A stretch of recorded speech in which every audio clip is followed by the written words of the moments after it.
दोस्तों नमस्कार। मैं ब्रजलाल राणा आपका स्वागत करता हूं एक और नई वीडियो में अपने YouTube चैनल पर। दोस्तों आपने मेरी पिछली वीडियोस देखी, इसके लिए बहुत बहुत धन्यवाद। आज हम एक ऐसे टॉपिक पर बात करने जा रहे हैं जो रियल एस्टेट में बहुत ज्यादा मायने रखता है, रियल एस्टेट साइकिल।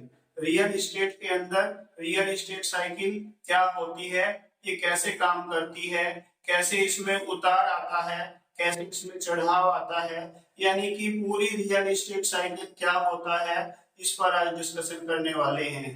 तो दोस्तों रियल एस्टेट साइकिल पर जब बात करते हैं तो पहले नंबर पर बात आती है कि ली हुई प्रॉपर्टी जो है वो कभी भी अपने दाम से कम नहीं हो जाती है। यहाँ जो प्रॉपर्टी आपने दाम पर ली है वो उससे कभी भी कम नहीं होगी, अनटिल अनलेस कि वह अनऑथराइज्ड जमीन ना हो। कई बार क्या होता है कि हम अनऑथराइज जमीन ले लेते हैं और उसके रेट नीचे चले जाते हैं। अदरवाइज अगर आपने जमीन जो है वो अप्रूव्ड ली है, अप्रूव्ड अथॉरिटी से ली है, तो उसके रेट हमेशा जो है ऊपर ही जाते हैं। ये हो सकता है कि कुछ समय के लिए जो है वो स्टेबल हो जाए, लेकिन कभी भी कम नहीं होते हैं। और दोस्तों ये साइकिल वर्क कैसे करती है, अगर इस पर हम बात करें तो आप लोगों ने देखा होगा कि गांव से लोग जो है शहर बहुत ज्यादा आते हैं, क्योंकि गांव में ज्यादा रोजगार नहीं होता है। लोग जो है जॉब के लिए भी शहरों में आते हैं, और कई बार जो है लोगों का गांव में बिजनेस नहीं चल रहा होता है, तो शहर में जब आते हैं तो शहर में आकर उनका बिजनेस भी अच्छा चल जाता है। इससे जो है शहर में आकर प्रॉपर्टी के रेट हाई होते हैं, क्योंकि दोस्तों ये इस तरीके से वर्क करता है डिमांड और सप्लाई पर। जी, डिमांड अगर ज्यादा होती है और सप्लाई कम होती है तो रियल एस्टेट की जो रेट है वो ऊपर बढ़ते हैं।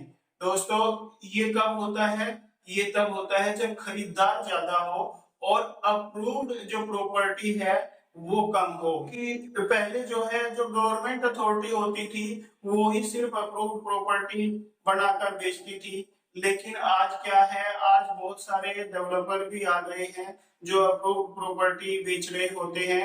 तो यहाँ फिर भी डिमांड जो है वो ज्यादा रहती है और अप्रूव्ड प्रॉपर्टी कम होती है। तो इस वजह से डिमांड हाई होने की वजह से जो है रेट ज्यादा होते हैं, क्योंकि सप्लाई उतनी नहीं होती जितनी की डिमांड होती है। और दूसरे नंबर पर इसका जो है रियल एस्टेट में रेट बढ़ने का कारण ये भी होता है होम लोन। जी दोस्तों, होम लोन अगर हम बात करें तो लगभग 2020 में ये लगभग 6.5% था, और जब होम लोन कम होता है तो रियल एस्टेट के जो है रेट बढ़ते हैं, और फिर धीरे धीरे बढ़ते बढ़ते जैसे जैसे रेट बढ़ता है होम लोन का, वैसे वैसे रियल एस्टेट के रेट भी बढ़ते हैं। और दोस्तों अब इससे आगे बात करते हैं, रियल एस्टेट में कैश फ्लो भी एक बहुत मायने रखता है। कैश फ्लो एक ऐसा पॉइंट है जिसकी वजह से रियल एस्टेट में काफी उछाल आता है। ये कैश फ्लो होता क्या है दोस्तों, कैश फ्लो यानी कि एक बार में कहीं से आपके पास ज्यादा पैसा आ जाना, और ये जो है कई बार गवर्नमेंट के कारण भी होता है और प्राइवेट सेक्टर की वजह से भी होता है। जैसे गवर्नमेंट की बात करें तो गवर्नमेंट में कई बार जो है आपका पे स्केल बढ़ जाता है पेमेंट कमीशन लगने की वजह से, या आपको जो है बोनस मिलता है उस तरीके, इस वजह से आपके पास एक बार में काफी पैसा आ जाता है। तो लोग क्या करते हैं कि उस पैसे को इन्वेस्ट करने के लिए कहीं सोचते हैं। और इन्वेस्ट करने की अगर बात करें तो मार्केट में जो है रियल एस्टेट में भी पैसा लगाया जाता है और जो है शेयर मार्केट में भी पैसा लगाया जाता है, लेकिन शेयर मार्केट में लगाया हुआ पैसा अच्छा नहीं माना जाता है, क्योंकि वहां पर जो है रातों रात जो लाखों रुपए आपने लगाए हैं वो जीरो भी हो सकते हैं। उसका मार्केट जो है बहुत ज्यादा फ्लैक्चुएट करता है। दूसरी तरफ रियल एस्टेट में जो आपने पैसा लगाया है उसका मार्केट फ्लैक्चुएट भी बहुत ज्यादा नहीं करता है। यहाँ सालों लगते हैं रेट को ऊपर जाने के लिए, लेकिन नीचे तो यहाँ कभी जाता ही नहीं है। दूसरा, रियल एस्टेट में जो आप पैसा लगाते हो उसमें आपको एक्चुअल में कोई प्रोडक्ट मिलता है जो आपके सामने होता है, लेकिन उधर दूसरी तरफ अगर हम शेयर मार्केट की बात करें तो वहां पर आपको एक्चुअल में कोई प्रोडक्ट नहीं मिलता है। तो दोस्तों ये कैश फ्लो जो है इसमें भी ये रेट काफी अच्छा ग्रो होता है। अब इससे आगे बात करते हैं रियल एस्टेट में स्टेटस की। कई बार जो है सामाजिक स्टेटस की वजह से भी जो है रेट बढ़ता है, क्योंकि जो है उसमें लोगों ने प्रॉपर्टी खरीदी होती है और उसका जो है सामाजिक वैल्यू की वजह से जो है रेट बढ़ता है। अब इससे आगे बात करते हैं डेवलपमेंट की। जब गवर्नमेंट जो है किसी जगह पर डेवलपमेंट करती है तो वहां पर रेट काफी अच्छी तरीके से ग्रो करता है। अगर बात करें अप्रूव प्रोजेक्ट की, तो जहां पर भी अप्रूव प्रोजेक्ट होंगे वहां पर रेट बढ़ेगा ही बढ़ेगा। दूसरी तरफ अगर हम अनअप्रूव्ड प्रॉपर्टी के अंदर जाते हैं तो वहां पर रेट बढ़ता नहीं है। वहां पर तो कई बार ऐसा भी होता है कि जिस रेट में आपने प्रॉपर्टी ली थी उससे भी नीचे चला जाता है। तो यहाँ हमें जरूरत होती है ये चेक करने की कि अगर कहीं किसी एरिया में डेवलपमेंट हो रहा है तो वहां पर आप सिर्फ अप्रूव्ड प्रॉपर्टी में ही इन्वेस्ट करें, अनअप्रूव्ड प्रॉपर्टी में कभी भी इन्वेस्टमेंट मत करें। आजकल 2016 से रेरा आया है जब से, तब से जो है आप ऑनलाइन भी अपनी प्रॉपर्टी परचेज कर सकते हो। रेरा अप्रूव्ड भी वहां होती है और अथॉरिटी से भी अप्रूव्ड होती है।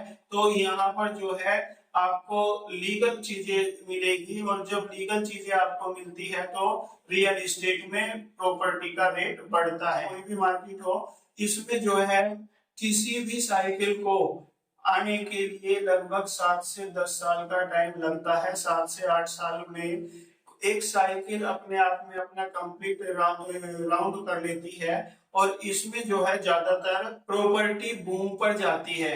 और जब प्रॉपर्टी बूम पर जाती है तो फिर उसके बाद एक समय के लिए वो जो है वहीं रुक जाती है, नीचे नहीं जाती है। रियल एस्टेट मार्केट कभी भी नीचे नहीं जाती है, जैसे शेयर मार्केट ऊपर नीचे जाती रहती है, लेकिन यहाँ ऐसा नहीं होता है। वो अपनी पीक पर आ जाती है और पीक पर आने के बाद वो कुछ समय के लिए स्टेबल हो जाती है। जैसे अब अगर मैं बात करूं जयपुर की मार्केट की, तो आजकल रियल एस्टेट में जयपुर की मार्केट जो है अपना पीक पर है, बूम पर है वो मार्केट वहां पर। और आने वाले 5-6 महीने में, साल में, 2 साल में वो मार्केट जो है पूरी स्टेबल हो सकती है। तो दोस्तों ऐसे समय में हमें ये देखना चाहिए कि हम किस समय पर जो है रियल एस्टेट में इन्वेस्टमेंट कर रहे हैं। अगर हम पीक वाले समय पर इन्वेस्टमेंट कर रहे हैं तो हमें अपनी प्रॉपर्टी के अंदर एप्रिसिएशन लेने के लिए 5 से 10 साल तक का टाइम पीरियड लगाना पड़ सकता है। और वैसे भी मैंने पहले भी अपनी वीडियोस में बताया हुआ है, रियल एस्टेट में कभी भी शॉर्ट टर्म प्लानिंग होती ही नहीं है। 1-2 साल के अंदर यहाँ कुछ भी जो है इम्प्रूवमेंट नहीं होती है। हाँ, वो बाई चांस लक हो सकता है कि आपने जो है प्रॉपर्टी खरीदी है और वो जो है अगले 1 या 2 साल में ही उसके रेट जो है काफी अच्छे अप्रिशिएट हो गए हैं। तो ये लेकिन बाई चांस होता है। अगर आप इन्वेस्टमेंट करके चल रहे हो तो मान के चलिए कि आपको 5 से 10 साल अपनी प्रॉपर्टी को होल्ड करके रखना है। ये शेयर मार्केट की तरह रातों रात जो है कम या ज्यादा नहीं होती है। रियल एस्टेट में तो आपका लगाया हुआ लाखों का पैसा एकदम जीरो भी हो सकता है, लेकिन यहाँ हमेशा पैसा बढ़ता ही बढ़ता है। आपकी प्रॉपर्टी की वैल्यू हमेशा ग्रो करती ही करती है। तो दोस्तों अब इससे आगे बात करते हैं। कई लोग ये बोलते हैं हमने तो अपनी जो प्रॉपर्टी है वो सोसाइटी पट्टे में ली है, सोसाइटी पट्टे में हमारी प्रॉपर्टी के तो रेट बढ़ गए हैं।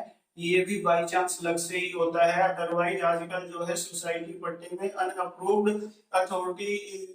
अनअप्रूव्ड जो प्रॉपर्टी ली जा रही है उसको वहां की अथॉरिटी तोड़ भी रही है, उसको जो है डिमोलिश कर रही है। तो दोस्तों हमें वहां पर देखने चेक कर लेना चाहिए। आजकल बहुत ज्यादा फ्रॉड हो रहे हैं, उनसे हमें बचकर चलना चाहिए।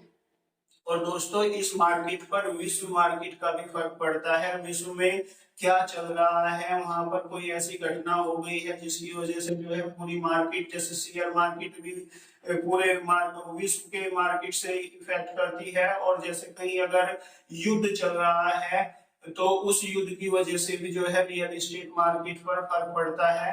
और जो पूरे वर्ल्ड की रियल एस्टेट है उससे भी जो है अपने भारत की मार्केट पर, रियल एस्टेट की मार्केट पर फर्क पड़ता है। तो इससे आगे हम बात करते हैं शहरों के अंदर जो ग्रोथ आ रही है वो इस वजह से भी आ रही है कि वहां पर एयरपोर्ट है, वहां पर डेवलपमेंट अच्छी हो रही है, वहां पर मेट्रो लाइन आ रही है, वहां पर रेलवे लाइन आ रही है, वहां पर इंफ्रास्ट्रक्चर अच्छे से डेवलप हो रही है, तो ये भी दोस्तों बहुत मायने रखता है रियल एस्टेट में ग्रोथ के लिए। और दोस्तों वहां पर हाईवेज निकल रहे हैं, इससे भी काफी मायने रखता है। तो दोस्तों ये ऐसे कुछ पॉइंट्स मैंने आपके सामने रखे हैं जो रियल एस्टेट साइकिल के अंदर आते हैं। रियल एस्टेट कैसे वर्क करता है, कब ये अपने पीक पर होता है और कब इसमें जो है उतार और चढ़ाव आता रहता है, ये आपको सारा कुछ बताया है। इन्हीं सारी चीजों को, पॉइंट्स को ध्यान में रखते हुए हमें कभी भी रियल एस्टेट में इन्वेस्टमेंट करना चाहिए। अगर इन पॉइंट्स को ध्यान में रखते हुए हम इन्वेस्टमेंट करेंगे तो हम डेफिनेटली रियल एस्टेट के अंदर काफी अच्छी ग्रोथ कर पाएंगे। दोस्तों ये थी मेरी आज की वीडियो। अब मैं आपसे आज्ञा चाहूंगा, आप मेरी वीडियोस को लाइक कीजिए, कमेंट कीजिए, ज्यादा से ज्यादा लोगों को शेयर कीजिए और मेरे चैनल को सब्सक्राइब भी कीजिए। नमस्कार, जय हिंद, जय भारत।